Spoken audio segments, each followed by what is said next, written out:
Hello and welcome to another episode of Café 21. I'm your host again, Ross Crawford, and in the hot seat today we have a very special returning guest for a change. Our guest today won gold for Scotland in the 2002 Commonwealth Games, becoming the first Scottish gymnast to take home a gold medal. He's also an ambassador for SportsTech Global Conference as a philanthropy team leader. Welcome back to the hot seat, Steve Frew. How are you, Steve? Thank you for that introduction, Ross. Great to be back and to see your smiley face once again. It's definitely smiling. You know, Steve, I nearly wore my Scotland top, but we didn't do so well at the Euros this year, so I decided not to wear it this time. Hopefully next time we'll both be wearing a Scotland top because we'll be doing quite well. Okay, so you know the drill. 3 questions, 3 answers. Are you ready? Yes, all good to go, Ross. Smashing. So, Steve, last time you were on, we kind of chatted a little bit more about the mental attributes it takes to win a gold medal at the Commonwealth Games, or just a big athletic gymnastics event in general. So today I wanted to discuss the physical preparation that you had to put your body through. So do you want to just describe for the audience what it takes physically to win a gold medal and compete at the highest level of gymnastics? Okay, so to win a gold medal and to compete at the highest level in gymnastics, or really any sport, it's a lifelong physical commitment. I started gymnastics when I was 6.5 years old, and then I won gold at 28 years old. So you can more or less do the maths. And that was, I started off training twice a week at my local gym. And then that progressed to 3 times a week and then 4 times a week. When I was in the Great Britain team, I was training probably around 20 hours a week. And that increased as well as we got closer to competitions. So, you know, it's a full-time physical job.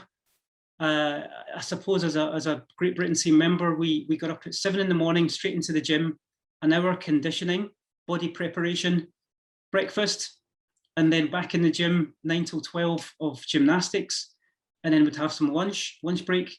And then after that, we'd get back in the gym from around 3 to 6.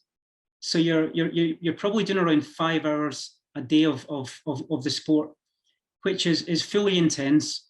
You know, your energy of the body and the mind is quite difficult to keep it up. So it's a real mental and physical commitment, I suppose, to be an elite athlete or to win gold in any way, shape, or form.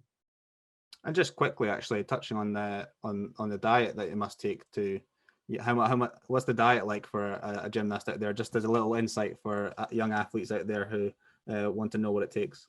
Absolutely. So my diet as a youngster, and this is you know, my parents did the best that they could. However, I did have the typical Scottish diet back in the 70s and 80s growing up, and that was not the healthiest, Ross. So I suppose as I progressed, I was very fortunate when I was in preparation for Manchester, and that's the time that I really switched my nutrition. I had an Italian nutrition coach, and you know, he introduced a lot more fruits and vegetables and high protein and high carb foods into my diet. It did really pay off. Muscle started to build, and I got stronger through the food that we were taking in. So I think when I started to see the progress, I started to believe in the process as well. Yeah, fantastic insight, Steve. And specifically for gymnastics, you won your gold medal on the rings.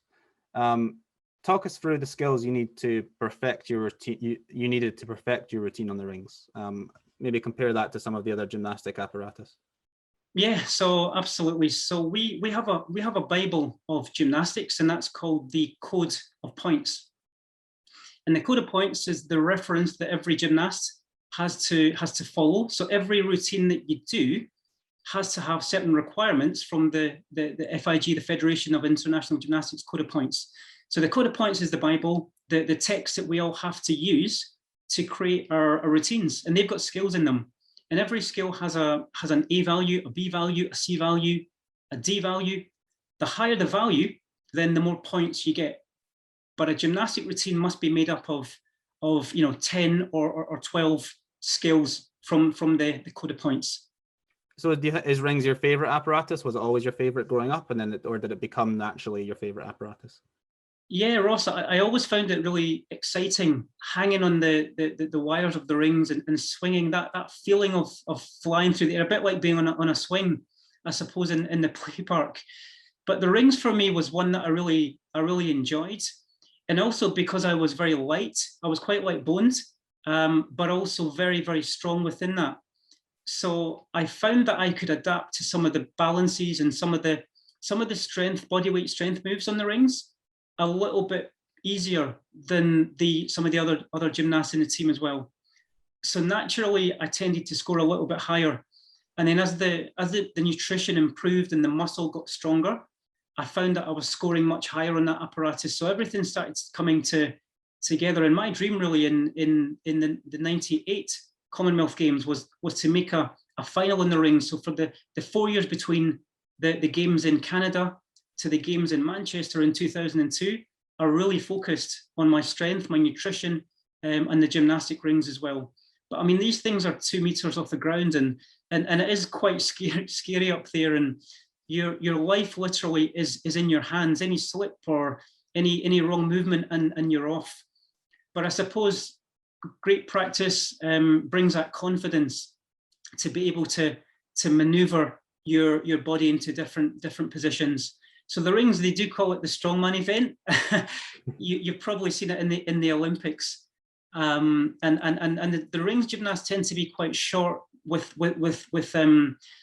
quite short levers. The shorter your levers are, then the stronger you can really be with that as well. So it tends to suit the smaller gymnasts a bit easier. No, it's brilliant, and obviously all the hard work and determination paid off for you, because you ended up getting that gold medal. As you say, it does look like one of the more difficult apparatus to perfect, and obviously you were the best in the Commonwealth, so that's good stuff. Now, as I mentioned earlier, you're appearing today for actually a special reason, not just our first returning guest, but there's also a special reason we're having you on. So on July 31st, 2021, so if you're listening or watching to this after that date, you can actually go ahead and look at this yourself. You're going to be opening a brand new gym in Edinburgh. So if you want to tell the audience a little bit about this special opening. Yes, of course. So this is going to be Scotland's very first ever purpose-built, world-class outdoor calisthenics street gym. So this is the vision of a couple of years collaboration and plans and thoughts and ideas, and we're very lucky that on the 30th, Friday the 30th, this coming Friday, we've got the grand opening at Edinburgh Park. And hopefully this is going to help to inspire the local community, the youth of Scotland, to believe in themselves and to build bodies and to build minds of steel. So that's the purpose, and also to give these young people a positive destination that they can go to. And the great thing about this one, Ross, is that it's a no-cost facility to use. So funding has come from the Scottish Government, and we've been able to thankfully tap into that. Energize Health and Fitness had an outdoor space that was being underutilized. So we put 2 and 2 together. Chris at Energize was the brains behind the operation, and also had the funding in place to make it happen. We collaborated, and on Friday, the icing is coming onto the cake for the community of Edinburgh.